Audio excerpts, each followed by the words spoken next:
you know what? They'll sell that in Supermarket Sweep. That'll be on the clothing aisle.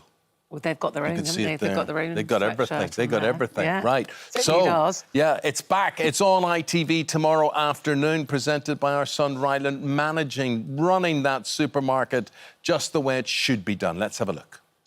Are you all ready to go shopping? Yes! Oh, medic! A Dale. I love shopping. Yeah. I don't go shopping. Then you're on the wrong show. I've never seen someone move so fast around my aisle. Jenny, how are you? Hiya!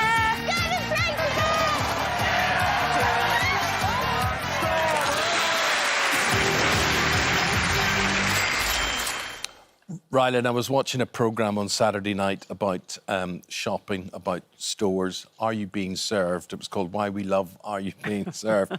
And I thought I could have seen you working there. I'd have been like Captain Peacock, and Ruth would have been Mrs. Slocum there as well. Do you think you could work in a supermarket? Could you see yourself as a manager? Do you know what? Absolutely. I mean, about a week or two ago, I was filming all the real idents because Tesco are our sponsor and they've been so lovely. So I had to film our idents for Supermarket Sweep in the real supermarket overnight. And all the staff were there. And I just had such a laugh. Like, them ones on the night shift, they're having it off, earphones in, the lot.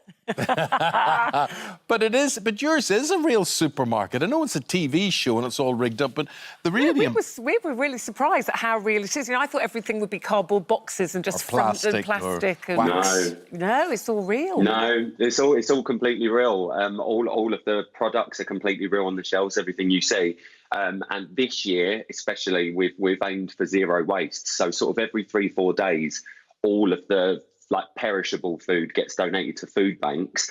And then at the end of the series, all the tinned goods and things that keep for ages all go to food and baby banks as well. But anything like the fresh produce that sort of slightly goes a little bit, that all goes to the animal sanctuaries. And last week I got sent a video of a pig eating a pot noodle. It was crazy.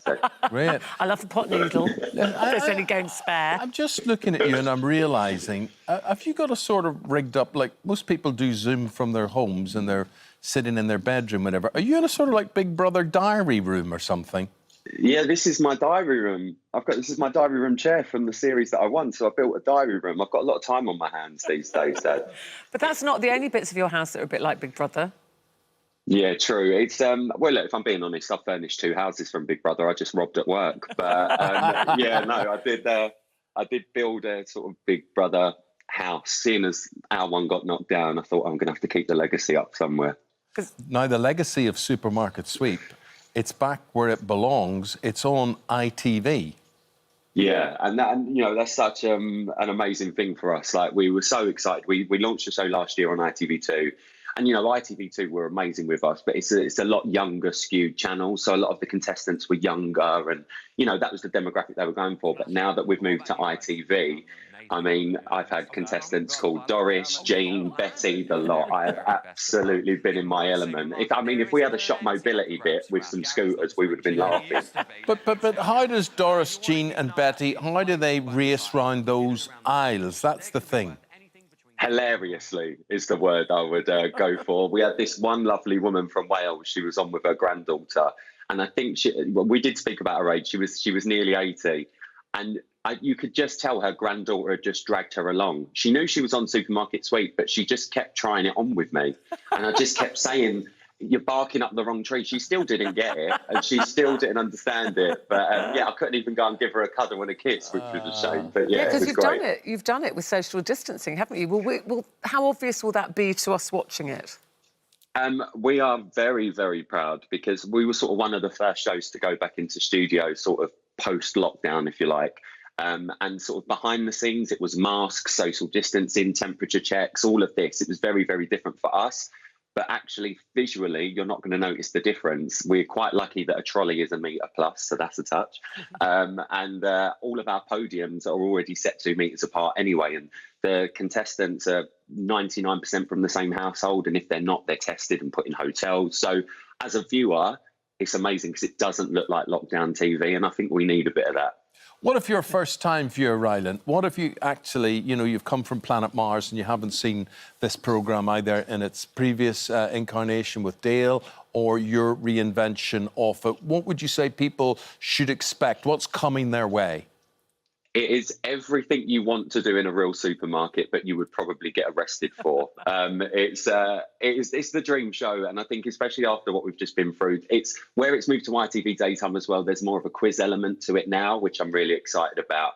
But it's actually just a nice little hour escape at 3 o'clock in the afternoon, where we can try and forget about what's happening in the real world and live in the supermarket sweet world just for that 1 hour. And you've got Jenny McAlpine back on Tannoy. Got all your checkout people back. Yeah, all my checkout people back. We've got some new checkout assistants as well. Gary, the security guard, is back. Jenny's back in the office. So, yeah, we're doing this whole run now. And then sort of later on in the year, we've got a celebrity sweep coming as well for charity, which has been amazing. But it was just so lovely to sort of go home to ITV. You never know what's going to happen when you bring back a show as big as Sweep. But to get Series 2 and it sort of go home I'm very, very grateful for. Well, you talk about a celebrity run as well, but no one has had a better run than you have been having, my friend, over the past 2 years or so. Do you often have to pinch yourself?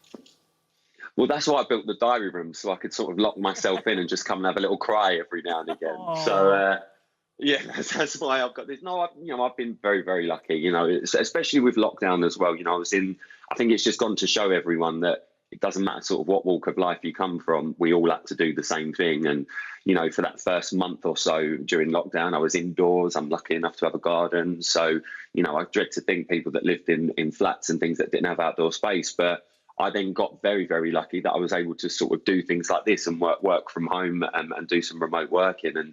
But to get back out there in the studio with Sweep I'm just gutted I couldn't come and see you two today because I know, we haven't seen you for so long. We haven't seen you for so long. But one of the things you did do in lockdown, like us, was Gogglebox with your lovely mum, Linda. Yeah. Linda's now a huge star. People ask more about Linda than they ask about you now. Well, I got told a story yesterday. I was with my brother. It was my sister-in-law's birthday yesterday, and apparently she went to the pie mash shop over Basildon. She had a mask on. And she asked for, like, whatever she was asking for. And they were like, Linda, whatever you want. She was like, how do you know my name? I've got a mask on. She still don't really understand it. And they very kindly said, Linda, we're going to give you the pie mash on the house. She went, no, you're not. And she gave them the money for it. Like, she's loving it. And no one asked me about me anymore. It's lovely. Well, quite right, because she is the star. She is the star. She is it. That is it. And you remember, you know, a couple of years ago here where you made the decision to leave This Morning and you came and talked to me and Ruth and I said, well, you'll be finished. You'll be finished. Yeah. No, that'll be the end of you. Shows how much he knows. You've no discernible talent. You're not funny. I went through everything and I thought, no one likes you. I thought, you're finished after this. And I said, go and get yourself a steady job. I didn't mean, like, go and work in the supermarket, but it's that's good. What I did. You did that, yes. Worked out well. That's exactly what I did. You said, you know what, son? It's not going to work out. This is all you've got. You're going to have to go and work in a shop now. And I said, all right, I will. And he has. He's strictly revised. Oh, it's so lovely to see you. What time's it on tomorrow? So it starts tomorrow at 3 p.m. and it's on every weekday for the whole of September at 3 o'clock. So it's all new ITV daytime tomorrow. Brilliant. I think it goes Judge Rinder, Sweet, new Tipping Point, new Chase, the lot. Brilliant. Fab. We'll be there. Brilliant. Give our love to Linda as well, won't you? Lots of love, you two. Good man. Any bargains, any end-of-aisle bargains or anything this week to recommend? I'll sort you out a loyalty card, don't worry. Good lad. They've got a loyalty card now. Thank you very much indeed. Lovely, lovely.